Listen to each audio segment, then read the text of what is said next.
చంద్రబాబు, మోడీ, పవన్ కళ్యాణ్లు ఈ రాష్ట్రాన్ని ఉద్ధరిస్తామని కూటమిగా ఏర్పడ్డారు. జగన్మోహన్ రెడ్డి గారి లాంటి జనం గుండెల్లో గూడు కట్టుకున్న ప్రజానాయకుడిని కూలదొయ్యాలనే కుట్రతో ముగ్గురు కలిశారు. వారు జట్టు కట్టి మాయమాటలతో ప్రజల్ని నమ్మించాలని పక్కా ప్రణాళికతో వస్తున్నారు. బీజేపీతో నేను కలిశానంటే ఈ రాష్ట్ర అభివృద్ధి కోసమే అని చంద్రబాబు అంటారు. జగన్ గారిని కూలదోయడం కోసం పవన్ కళ్యాణ్తో కలిశాననే చెప్తున్నాడు. ముగ్గురు ఫోటోలతో బయలుదేరిన ఆయన మేనిఫెస్టో విడుదలలో 3 ఫోటోలు 2 ఫోటోలు అయ్యాయి. మోడీ మాయమయ్యాడు, చంద్రబాబు, పవన్ కళ్యాణ్ మిగిలారు. ముందు సూపర్ 6 అని చంద్రబాబు, పవన్, మోడీ ఫోటోలతో ఇంటింటికి పాంప్లెంట్స్ ఇచ్చారు. మేనిఫెస్టోలో మోడీ ఫోటో మాయమైంది. ఎందుకయ్యా అంటే మా మేనిఫెస్టోకి బీజేపీ ఆర్థికపరమైన ఒత్తాసు లేదని చెప్తున్నారు. ఈ మేనిఫెస్టో అమలు చేయాలంటే 2 లక్షల కోట్ల వరకు కావాలి. అంత మోసం ఏం చెయ్యలేం అని బీజేపీ తప్పుకుంది అని మాజీ మంత్రి శ్రీ పేర్ని నాని అన్నారు. నిన్న మధ్యాహ్నం వరకు డోర్ టు డోర్ క్యాంపెయిన్ పూర్తి చేసుకుని నిన్న మధ్యాహ్నం నుంచి ఓపెన్ టాప్ జీప్ మీద ఎన్నికల ప్రచారార్థంపై బందర్లో ఉన్నటువంటి 50 మున్సిపల్ వార్డుల్లో కూడా డివిజన్లన్నింటిలో కూడా తన ఎన్నికల ప్రచారాన్ని నిన్న మధ్యాహ్నం నుంచి ప్రారంభించి నిన్న 5 వార్డులు 1 నుంచి 5వ వార్డు వరకు ఎన్నికల ప్రచారాన్ని పూర్తి చేసుకుని ఈరోజు ఉదయం 6వ వార్డు నుంచి ప్రారంభమై మధ్యాహ్నానికి 8వ వార్డులోకి వచ్చేప్పటికి ఉద్దేశపూర్వకంగా ఒక కుట్రతో ఒక ప్లాన్ ప్రకారం ఒక పక్కా పథకం ప్రకారం కర్రి మహేష్ అనేటువంటి ఒక రౌడీ షీటర్ని కర్రి మహేష్ అనేటువంటి ఎవరినన్నా అడగండి అతని తీరేంటి అతని క్యారెక్టర్ ఏంటి ఆ రకమైనటువంటి ఒక రౌడీ ఎలిమెంట్ని వాళ్ళ ఇంట్లో ఎంతమందిని కూర్చోబెట్టారు ఎన్నికల ప్రచారం ఆ బజార్లోంచి వెళ్తుంటే ఆ ఎన్నికల ప్రచారంలో పాల్గొన్నటువంటి 2 మహిళల్ని 2 ఆడపిల్లల్ని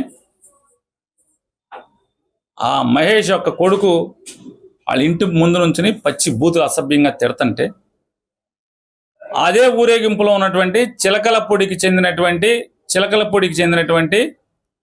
చలమల శెట్టి సేనయ్య గారు చలమల శెట్టి గాంధీ గారు ఇద్దరు కూడా అరే బాబు ఎందుకయ్యా ఆడపిల్లని తిట్టుకుంటారు వాళ్ళు ఊరేగింపు వాళ్ళు వెళ్తుంది మీకు ఎందుకయ్యా అని చెప్పానంటే మొత్తం ఒక్కసారిగా ఇంట్లోంచి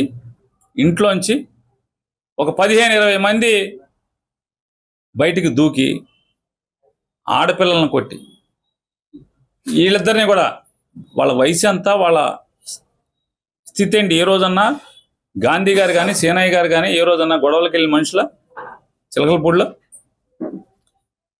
వాళ్ళిద్దరి మీద వాళ్ళు అడ్డెళ్తున్న అడ్డొచ్చినందుకు వాళ్ళ మీద దాడి చేసి వీరంగం సృష్టించి అంటే ఎన్నికల ప్రచారాన్ని చూసి ఓరవలేనితనంతో కుట్రతో ఈ రకమైనటువంటి కుట్ర చేసి గొడవలు సృష్టించి ఏదో మామూలుగా ఆయన ఏదో శాంతి కాముకుడు అంట ఎంపటి ఉండేదంతానేమో రౌడీ షీటర్లు మర్డర్లు చేసిన వాళ్ళు అటెంప్ట్ మర్డర్లు చేసిన వాళ్ళు కూనీ కోర్లు ఎంపటి తిప్పుకుంటా చరిత్ర ఇవ్వాలి కాదు మీ ఇష్టం 2009 నుంచి కొల్లు రవీంద్ర అనే అతను రాజకీయాల్లోకి వచ్చిన దగ్గర నుంచి అతను వెనపడి ఎవడెవడు చూసుకోండి కొల్లు రవీంద్ర బందర్ కింగ్ అనే ఒక స్కార్పియో తిరిగేది ఎవరు తిరిగేవాళ్ళు ఎనగుదురులో ఎవరిది అది మీరు మనందరికి తెలియదా ఎన్ని మర్డర్లు చేశాడు ఎక్కడున్నాడు ఎంత కిరాతకమైన మనిషి ఎవరు నీ ఎంపటి తిరిగేవాడు కదా బందర్లో రౌడీలంతా పేరు మోసిన రౌడీ షీటర్లు అందరూ నీ వెనకాలే కదా 2009 నుంచి మా అక్కడికి మంత్రిగా ఉంటే ఎంపటి 4 కారుల్లో కూడా రోజు డబ్బులు ఇచ్చి రౌడీలను తిప్పుకునే పరిస్థితి కదా ఇవాళ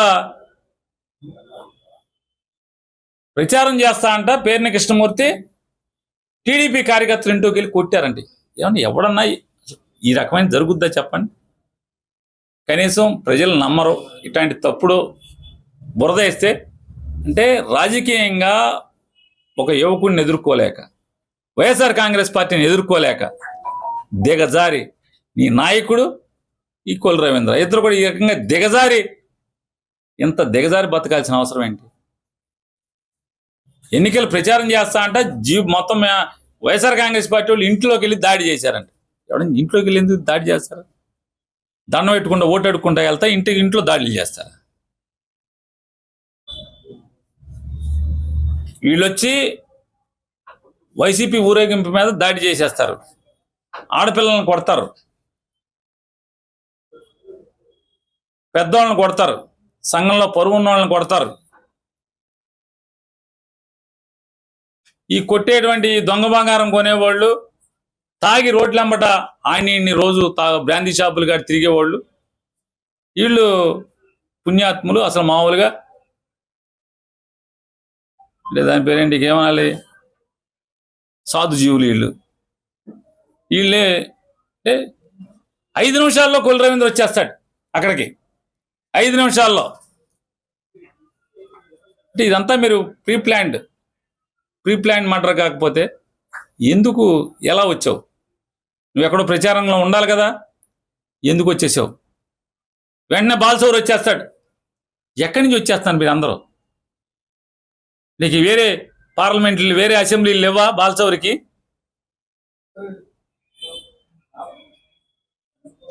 అంటే కేవలం గొడవలు సృష్టించి, గొడవల ద్వారా ప్రజల్ని భయభ్రాంతులను చేయటం, లేదా వైఎస్ఆర్ కాంగ్రెస్ పార్టీ అభ్యర్థి మీద బురదేయటం.